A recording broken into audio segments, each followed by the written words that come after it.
हर महीने की तरह इस महीना भी रानीगंज मरवाड़ी रिलीफ सोसाइटी के प्रांगण में तकरीबन 350 असहाय विधवा महिलाओं को राशन सामग्री प्रदान किया गया। साथ ही इस महीना सभी को एक स्टील टिफिन बॉक्स का प्रदान भी किया गया। इस दौरान यहां उपस्थित थे रानीगंज थाना के आईसी विकास दत्ता, टाउन बाबू इमदादुल हक, समाज सेवी प्रदीप बाजोरिया, सुब्रतानंद जी महाराज। वही इस कार्यक्रम का संचालन राजेंद्र प्रसाद खैतान द्वारा किया गया। साथ ही मौजूद हमारे संवाददाता ने खबर की विस्तृत जानकारी ली। এই মুহূর্তে আমরা এসে উপস্থিত হয়েছি খনি শহর রানীগঞ্জের এনএসবি রোড স্থিত সুপ্রসিদ্ধ যে হসপিটালটি রয়েছে Mrs hospital, Marwari relief society হসপিটালে আমরা এখন উপস্থিত রয়েছি এবং আমরা ডিরেক্টলি এখানে কথা বলে নেব। এই জায়গায় বসে আপনারা দেখছেন সরাসরি আমাদের পিভিটিভি ক্যামেরার মাধ্যমে সুপ্রসিদ্ধ যিনি সমাজসেবী রয়েছেন রাজেন্দ্র প্রসাদ খৈতান মহাশয়ের সাথে আমরা এখন সরাসরি জুড়ে যাচ্ছি এবং ওনার কাছে আমাদের কিছু জিজ্ঞাসা থাকবে, সেগুলি আপনারা সরাসরি দেখতে পাবেন আমাদের পিভিটিভি যে প্রসারণ হবে সেই পিভিটিভি চ্যানেলের মাধ্যমে। আপনাদেরকে একটা কথা জানিয়ে রাখি, জীবজ্ঞানে শিবসেবার যে মহান কৃতিত্বের বাণী স্বামী বিবেকানন্দ আজ থেকে বহু বছর আগে দিয়ে গেছিল। এখন আপনারা সেই ওনার যে আদর্শ, সেই আদর্শ সরাসরি আদর্শের যে কাজের প্রভাব, সেই ব্যাপারটিকে আমরা তুলে ধরব সরাসরি আমাদের পিভিটিভি ক্যামেরার মাধ্যমে। অসহায় দুস্থ বিধবা মাতাদের এবং প্রতিবন্ধী যারা আছেন তাদেরকে নিরন্তর সেবা কার্য দিয়ে যাচ্ছেন এবং নিরন্তর সেবা করে চলেছেন যে ব্যক্তিটি, তিনি হচ্ছেন রাজেন্দ্র প্রসাদ খৈতান মহাশয়। সরাসরি দেখুন আমাদের পিভিটিভি ক্যামেরার মাধ্যমে আমরা সরাসরি জুড়ছি ওনার সাথে। স্যার, আমাদের চ্যানেলের মাধ্যমে আপনাকে আপনি আমাদের চ্যানেলের সাথে সোজাসুজি আমাদেরকে একটু জানান, শহরবাসীকে জানান যে আজকে অসহায় দুস্থ যে বিধবা মাতা এবং প্রতিবন্ধীদেরও আপনারা নিরন্তর সেবা কার্য যে করছেন, আজকে বিশেষ কী করলেন 350 যে বিধবা মহিলারা আছেন তাদের? দেখুন, মারওয়াড়ি রিলিফ সোসাইটি মূলত তো একটা হসপিটাল।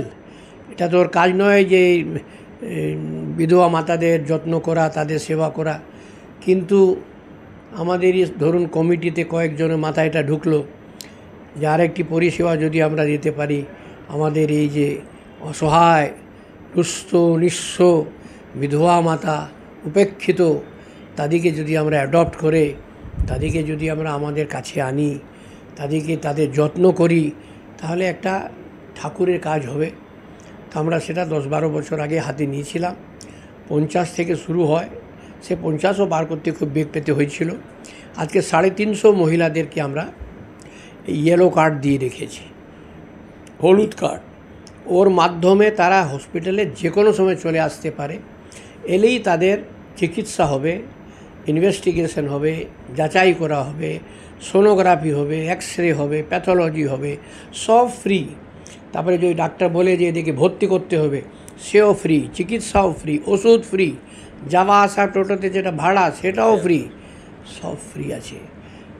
এই যে এত মাতা, তো 350 মাতা আছে, তাদের ভিতরে হয়তো 200-250 আসতে পারেন প্রত্যেক মাসে।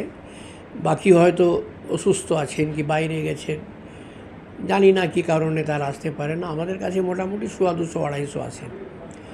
তা আমরা প্রত্যেক মাসে তাদেরকে রেশনের ব্যবস্থা করি। আগে তো চাল গমও দিতাম, কিন্তু এখন সরকার এত চাল গম দিচ্ছে।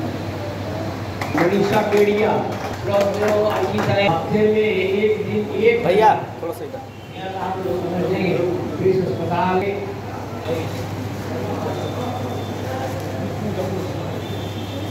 माता के चेहरे पर ला सकते हैं उनको कोटि नमन।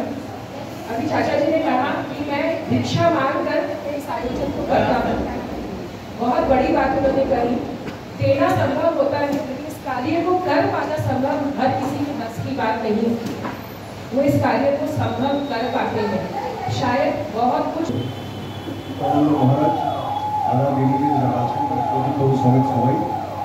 সবাইকে নমস্কার জানানোর আগে আমার সামনে যারা বসে আছেন প্রত্যেকেই প্রায় আমার মায়ের বয়সী। আমি তাদের সবাইকে আমার নমস্কার জানাচ্ছি এবং আমার শ্রদ্ধা জানাচ্ছি। তো এই যে উদ্যোগ, এটা মারওয়াড়ি রিলিফ সোসাইটি হসপিটাল, ওইখান সে আমাকে আগেও বলেছিলেন, তো দীপকও বলেছেন যে আমাদের এরকম একটা সেবা কাজগুলো আমরা এভাবে করি। এবং তাছাড়া আমরা এসেই শুনেছিলাম যেখানে কতগুলো হসপিটাল আছে, কতগুলো নার্সিংহোম আছে, জানার পর জেনেছিলাম অবশ্য মারওয়াড়ি রিলিফ সোসাইটি হসপিটালের নামটা অনেক আগেই আমি জেনেছি। 2010-11 সালে আমি যখন জানুয়ারি तो इसको कैसे सम्मान दिया जाए जिससे दूसरे आदमी प्रोत्साहित हो, ये काम ये बखूबी से करते हैं। लेकिन रानी दुर्भाग्य है, रानीगंज की कुछ संस्था और कुछ लोग डोनर का कैसे अपमान किया जाता है वो काम भी बखूबी से जानते हैं। लेकिन मैं ईश्वर से प्रार्थना करता हूँ भगवान उन लोगों को भी सद्बुद्धि दे और राजू खेतान जी जैसे बुद्धिजीवी, चिंतनशील, सद्भावी, परोपकारी वाले व्यक्ति से कुछ सीखने की चेष्टा करें कि कोई यदि कहीं डोनेट करता है तो उस डोनर का कैसे सम्मान हो। सम्मान इसलिए नहीं हो कि डोनर सम्मान चाहता है, सम्मान इसलिए होता है कि दूसरे आदमी उसको देखकर मोटिवेट होते हैं। कई बार ऐसा होता है कि प्रोग्राम करने की क्या दरकार है, अरे चुपचाप घर में तो दे सकते हो, नाम के लिए करते हो, कोई नाम के लिए नहीं करता है। इससे क्या होता है, आप कुछ करते हो तो 10 आदमी प्रोत्साहित होते हैं। आज ये स्टील का डब्बा अरुण भरतिया ने दिया, कल संदीप कड़िया देगा, परसों समीर दा देंगे, परसों शुभेंदु देगा, 5वां दिन विष्णु खेतान देगा। कैसे देगा? उसको पता ही नहीं चलेगा कि यहाँ एक प्रोजेक्ट होता है जिसमें हम कुछ दे सकते हैं। हमारे कलकत्ते में श्याम सिंह के मालिक का महावीर बाबू, वो पिताजी को 15 साल पहले बराबर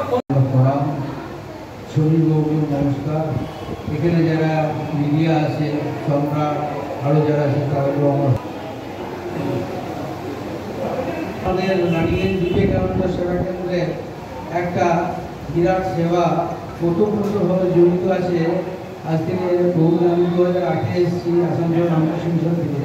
তখন আমি দেখেছি যে এই গোবিন্দবাবু, তারপরে বাজুরিয়া বাবু, কান্নাইয়া সিংহি, এসব ধম্বলবাবু তখন আমাদের বিবেকানন্দ সেবা কেন্দ্রে গিয়ে রিলিফটা করতেন, চাল ডাল পরিচালনা সবাই। এটা খুব অনারেবল, মানে সেবা করার এক মহৎ উল্লাস ছিল, সেবা করার একটা উল্লাস, আনন্দ, উচ্ছ্বাস, সেই মানুষগুলো আমরা দেখেছি। আজকে এই বিবেকানন্দ সেবা কেন্দ্রে আমাদের এখানে 72 থেকে 74 জন মৃত। रानीगंज से सम्राट दास की रिपोर्ट, पीवीटीवी न्यूज़।